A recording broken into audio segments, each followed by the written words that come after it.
और फिलिस्तीन में क्यों भड़की हिंसा, इटली और फ्रांस में क्यों हो रहे प्रदर्शन और अमेरिका में ताइवान पर हुए सर्वे का क्या है अमेरिकी लोगों की राय। दुनिया की दूसरी बड़ी खबरों के लिए देखिए वर्ल्ड एक्सक्लूसिव टॉप 9। हादसे की यह तस्वीर मॉस्को टनल की है, जहां एक कंक्रीट मिक्सर गाड़ी आगे चल रही कारों के साथ टकरा गया और कुछ ही दूरी पर जाकर पलट गया। हादसे में 4 गाड़ियां क्षतिग्रस्त हुई। गनीमत रही कि इस हादसे में किसी की मौत नहीं हुई।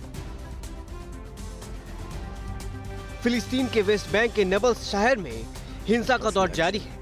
नबल्स में गोलीबारी के दौरान 2 इजरायली नागरिकों की मौत हो गई थी, जिससे इजरायली लोग नाराज हैं। शहर में हिंसक विरोध प्रदर्शन के चलते 15 घरों को नुकसान की खबर है।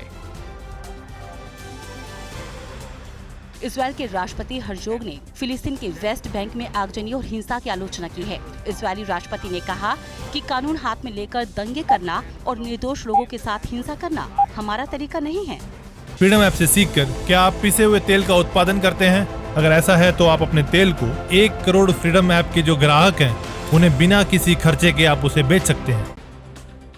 यूक्रेन जंग के चलते रूस पर लगाए गए प्रतिबंधों के खिलाफ इटली के मिलान, जेनोआ समेत कई शहरों में प्रदर्शन हुआ। प्रदर्शनकारियों ने रूस पर प्रतिबंधों से इटली को आर्थिक नुकसान की बात कही, साथ ही यूक्रेन को हथियार सप्लाई बंद करने की अपील की। इटली में प्रवासियों को ले जा रही एक नाव डूबने से एक बच्चे समेत 59 लोगों की मौत हो गई।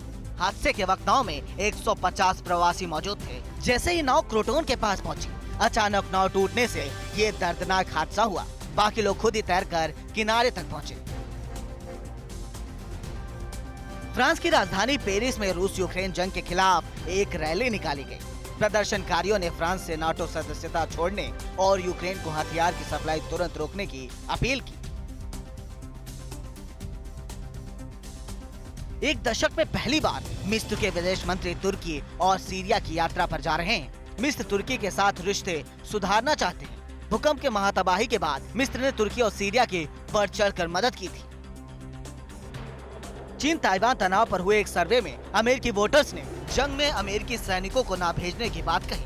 वोटर्स ने ताइवान के समर्थन में मिलिट्री मदद का सपोर्ट करते हुए जंग में सिर्फ फाइटर जेट्स और वॉरशिप भेजने पर सहमति जताई। पाकिस्तान के बिगड़ते आर्थिक हालात का असर अब अस्पतालों पर भी पड़ने लगा है। पाकिस्तान के अस्पतालों में मरीजों का इलाज करने के लिए न दवा है, न ही सर्जरी का सामान। घटते विदेश मुद्रा भंडार के चलते सरकार दवाओं का आयात भी नहीं कर पा रही है। फ्रीडम ऐप से सीखकर क्या आप पिसे हुए तेल का उत्पादन करते हैं? अगर ऐसा है तो आप अपने तेल को 1 करोड़ फ्रीडम ऐप के जो ग्राहक हैं उन्हें बिना किसी खर्चे के आप उसे बेच सकते हैं।